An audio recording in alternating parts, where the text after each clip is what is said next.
నమస్కారం బీఆర్కే భక్తి ప్రేక్షకులందరికీ స్వాగతం. నేను మానస. ఈ రోజు మనతో పాటు ఉన్నారు ప్రముఖ ఆధ్యాత్మికవేత్త, జ్యోతిష పండితులు బ్రహ్మశ్రీ గోనుగుంట్ల సురేష్ బాబు గారు ఉన్నారు. గురుగారిని అడిగి అక్షయ తృతీయ తర్వాత మనకు 12 రాశుల వారికి ఎలా ఉండబోతుందో అడిగి తెలుసుకుందాం. నమస్కారం గురుగారు. నమస్తే గురుగారు. ద్వాదశ రాశుల్లో కన్యా రాశి వారికి మే నెలలో ఎలా ఉండబోతుంది? కన్యరాశి వాళ్ళకి మే మంత్ రాశి ఫలాలు ఎలా ఉందో చూసుకుందాము. ఈ మే మంత్ దానికి ముందుగా మే మంత్ యొక్క విశిష్టత మనం తెలుసుకుందాం. మే మంత్ మనకి వైశాఖ మాసం చతుర్దశి రోజు నుంచి స్టార్ట్ అవుతుంది. వైశాఖ మాసం అనగానే మనకి విష్ణుమూర్తికి అత్యంత ప్రీతికరమైన మాసం అని మనకి శాస్త్రంలో చెప్పబడినది అనమాట. అందుకని ఈ మాసంలో విష్ణుమూర్తికి సంబంధించిన ఏ యొక్క పుణ్యకార్యం చేసినా కానీ అది 10 రెట్లు 1000 రెట్ల యొక్క ఫలితం మనకు వచ్చేసి విష్ణులోకం మనకు ప్రాప్తిస్తుంది అని చెప్పేసి మనకి శాస్త్రాలు వివరించబడ్డాయి. అందులో ముఖ్యంగా మనకి ఈ మాసంలో ఈజీగా చేసి ఎన్నో రెట్ల ఫలితాన్ని మనం పొందవచ్చు. అది దానికి బాగా పాపులర్ ఏమని చెప్తారంటే మనకి ఉదక దానం అని చెప్తారు. అంటే ఉదకం నారాయణేమో అంటారు. అంటే ఉదకం అంటే నీళ్లు, మనం తాగే మంచినీళ్ళని ఉదకం అంటారు. ఈ ఉదక దానం అంటే మనకి మంచినీళ్ళు కనుక దానం చేస్తే, ఫ్రీగా నీళ్లు కనుక ఇస్తే ఎన్నో రెట్ల ఫలితం అని చెప్తుంటారు. ఇది ఎవరికి చేయాలంటే మనుషులకి, పశువులకి, తర్వాత పక్షులకి, ప్రతి ఒక్కళ్ళకి మనం మంచినీళ్ళని కనుక ఇవ్వగలిగితే ఈ మాసంలో మనకి కొన్ని 1000 రెట్ల ఫలితం వచ్చేసి విష్ణులోకం ప్రాప్తిస్తుంది అని చెప్పేసి మనకి పురాణాల్లో చెప్పారు. అయితే మనకి పూర్వకాలంలో దీనికి ఏం చేసేవాళ్ళు అంటే చలివేంద్రాలు పెట్టడము, తర్వాత బయట టబ్బులు, తొట్లు ఇట్లా నీళ్లు పెట్టడం అవన్నీ చేసేవాళ్ళు. ఇప్పుడు మారిన కాలమాన పరిస్థితుల ప్రకారం మనకి చలివేంద్రాలు అవి పెడితే జనాలు తాగొచ్చు, తాగకపోవచ్చు. చాలామంది హెల్త్ కాన్షియస్నెస్ ఉంటుంది కాబట్టి ఇంకా మనకు కొన్నిసార్లు సిటీలో ఉన్నప్పుడు కొన్ని ప్లేసెస్లో మనకు కుదరకపోవచ్చు. కాబట్టి అలాంటి వాళ్ళు అలా కుదిరితే వెళ్ళండి, కూడా చేయండి. లేకనప్పుడు మనకి ఇంకా ఈజీగా సింపుల్గా చేసే పని ఏంటంటే మీకు వాటర్ బాటిల్స్ ఒక కేసు కానీ 2 కేసులు కానీ కార్లో కానీ బైక్లో కానీ పెట్టుకొని చక్కగా ఎవరైనా కనుక నడిచి వెళ్ళే వాళ్ళు, ఎండలో నుంచున్న వాళ్ళు, వాళ్ళకి ఈ బాటిల్స్ అందిస్తే ఆ నీళ్లు తాగుతారు. ఆ పుణ్యమంతా మీకు వస్తుంది. ఇది ఒక ఈజీగా సింపుల్గా చేయగలిగే రెమెడీ అని నేను చెప్తాను.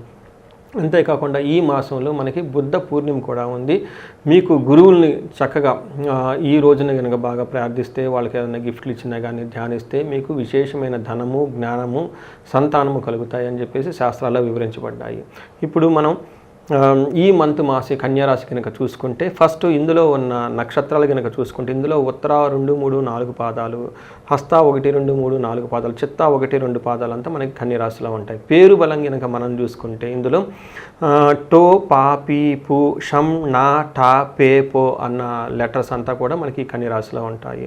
సో మనకి సూర్యుని యొక్క సంచారం చూసుకుంటే వృషభ రాశిలో ఎలా ఉండబోతుందంటే మే 15 నుంచి వృషభ రాశిలో, బుధుని సంచారం మేషలో 7వ తారీఖు మే నుంచి, శుక్రుని యొక్క సంచారం 28 జనవరి నుంచి, కుజుడి యొక్క సంచారము మనకి 7వ తారీఖు జూన్ వరకు మనకి ఉన్నారు. ఇంతేకాకుండా ఈ నెలలో 3 ముఖ్యమైన గ్రహాలు కూడా మారుతున్నాయి. అవి ఏంటంటే తర్వాత జూపిటర్ అండ్ గురు, రాహు, కేతువులని మనం చెప్పుకోవాలి. గురువు వచ్చేటప్పటికి మిథున రాశిలోను, తర్వాత రాహు వచ్చేటప్పటికి వాళ్ళు కుంభరాశిలోకి, తర్వాత కేతు వచ్చేటప్పటికి సింహరాశిలోకి మారుతున్నారు. ఈ యొక్క గ్రహాల మార్పు వల్ల మనకి ఈ మంత్ మే మంత్ ఎలా కన్యరాశి ఎలా ఉంటుందంటే ఓవరాల్గా చెప్పాలనుకుంటే ఇంతకుముందు పడుతున్న లాస్ట్ 2 మంత్స్ నుంచి పడుతున్న బాధల నుంచి చాలా వరకు ఇలా ఉపశమనం వస్తుంది.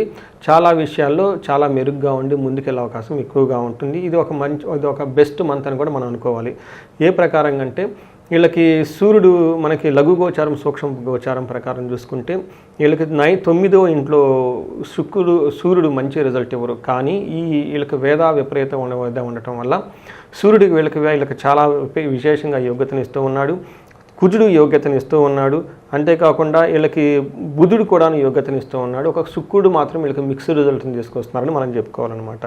మనం కనుక గ్రహం ప్రకారం చూసుకుంటే ఇన్ డీటెయిల్డ్ గోచారం ప్రకారం కనుక చూసుకుంటే సూర్యుడు 9వ ఇంట్లో ఉండి 3వ ఇంట్లో చూడటం వల్ల ఓవరాల్గా గుడ్ థింగ్, మంచి ప్రాస్పరిటీ ఇస్తూ ఉంటారు. అంతేకాకుండా వీళ్ళకి జనరల్గా అయితే కొన్ని విషయాల్లో వీళ్ళకి ప్రతికూలంగా ఉండాలి.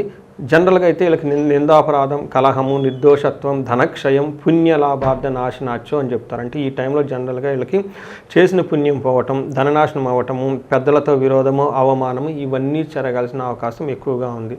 కానీ విపరీత వేద ఉండటం వల్ల ఇవన్నీ ఏమీ చేయకుండా సూర్యుడు వీళ్ళకి తటస్థంగా ఉండి ఒక సపోర్టింగ్గా ఉన్నారు. ఓవరాల్గా సూర్యుడు వీళ్ళకి మంచి చేస్తూ ఉన్నాడు, అన్ని విధాలుగా బాగుంటుందని మనం గమనించుకోవాలి.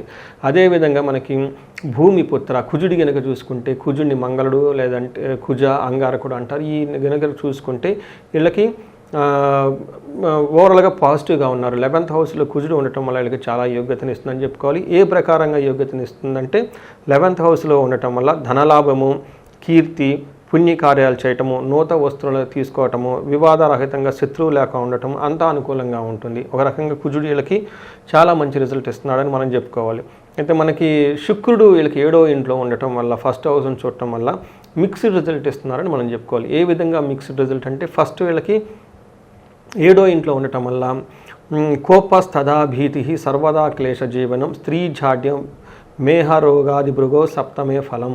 అంటే 7వ ఇంట్లో శుక్రుడు ఉండటం వల్ల ఏమవుతుందంటే కోపస్తదం, ఎప్పుడు కోప్పడుతూ ఉంటారంట, భీతి భయపడుతూ ఉంటారు, సర్వదా క్లేశ జీవనం, ఎప్పుడు ఏదో ఒకటి మెంటల్గా టెన్షన్ పడుతూ ఉండే జీవితం ఉంటుంది. స్త్రీ జాడ్యం అంటే లేడీస్తో గొడవలు పడే అవకాశం ఎక్కువగా ఉంటుంది.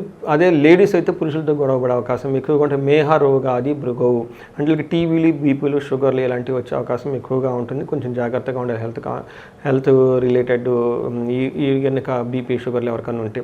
అంతేకాకుండా వీళ్ళకి లవ్, రొమాన్స్, ప్లేజర్స్ ఇట్లాంటి వాటికి సంబంధించిన విషయాలు చాలా అనుకూలంగా ఉంటుంది.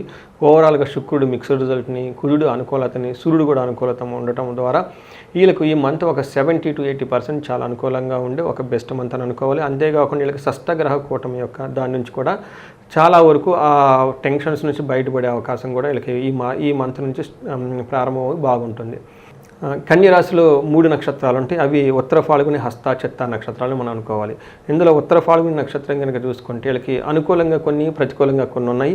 అనుకూలంగా కనుక చూసుకుంటే వీళ్ళకి రాజ్యలాభము, పరవాసము, క్షేమము చూపిస్తుంది. ప్రతికూలంగా కనుక చూసుకుంటే వీళ్ళకి దరిద్రము, రోగము, దేహపీడనము కూడా చూపిస్తూ ఉంది.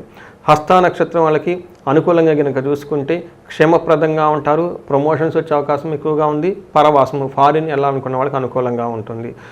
వీళ్ళకి ఛాలెంజెస్ ఎక్కడ ఉన్నాయంటే దరిద్రము, రోగము అని చెప్తూ ఉంటారు. వీళ్ళకి health complications plus financial crisis కూడా ఎక్కువ ఉండే అవకాశం ఎక్కువగా ఉంది.